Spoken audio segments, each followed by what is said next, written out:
Hello, my name is Scott Basham.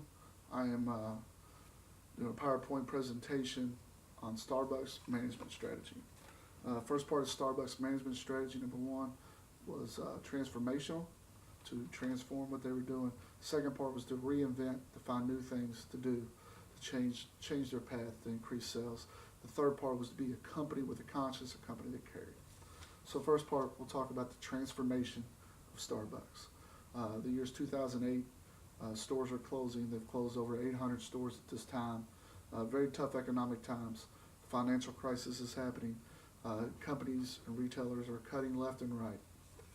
So Howard Schultz writes a letter to the stockholders, and he was a former CEO of Starbucks. Writes a letter to shareholders talking about where the future of the company is heading and where he needs to be and what he thinks about it.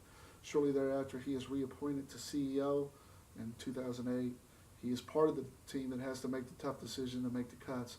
And when he does this, the next move he makes, he decides he's going to take the 8,000 managers and 2,000 employees, which he calls partners.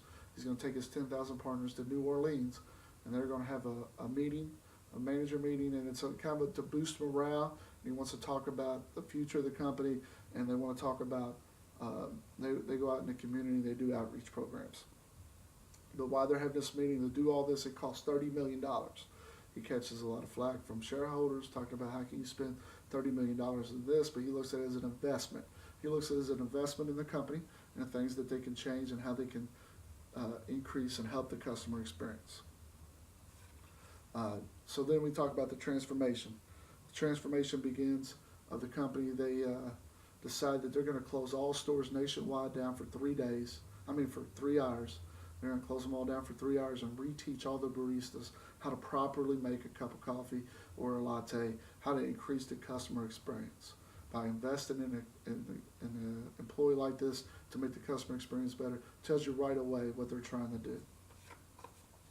So then you look at the reinvention of the company. During this time, cell phones are blowing up. Everyone's using cell phone. Apps are becoming increasingly more used every single day. So what they have is they have the loyalty program. They initiated. You can use it on your phone. If you have the fifth purchase may be free if you purchase 5 cups of coffee. And they also at the same time decided, let's start a program up where you can pay with your phone to increase the customer experience, maybe to where the customer can continually use their cell phone, anything to help the customer experience to make it more rewarding at this time. Also during this time period, a lot of retailers are cutting stores and closing stores left and right.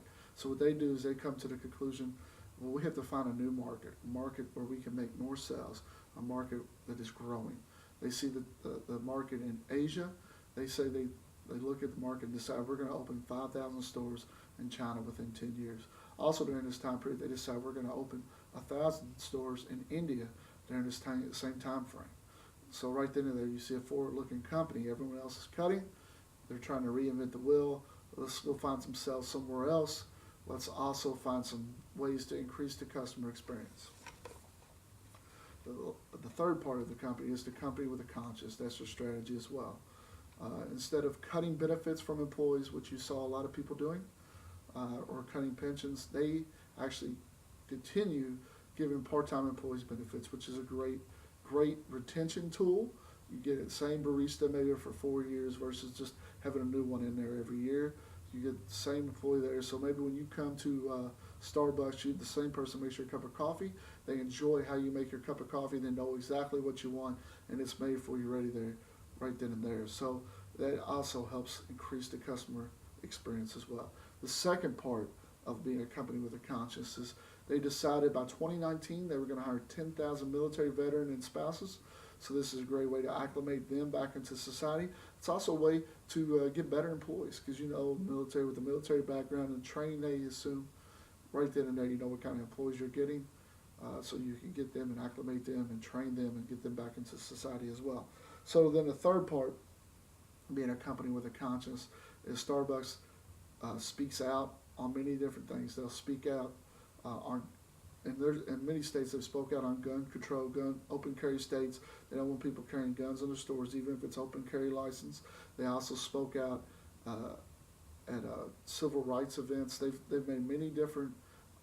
They've made social conscience one of the most important things in their item. They continue to speak out against certain items and strengthen the community by doing that. So let's look at how the management strategy worked. The Starbucks revenue and what has changed. So from 2008 to 2009, you see a dip in the initial Starbucks management, Starbucks revenue. So shortly thereafter, though, you see where the plan is taken off. From 2009 to 2010, they get a 2% growth in sales and revenue. So during this time period, from 2008 to 2016, the company actually grows 200% during terrible economic times.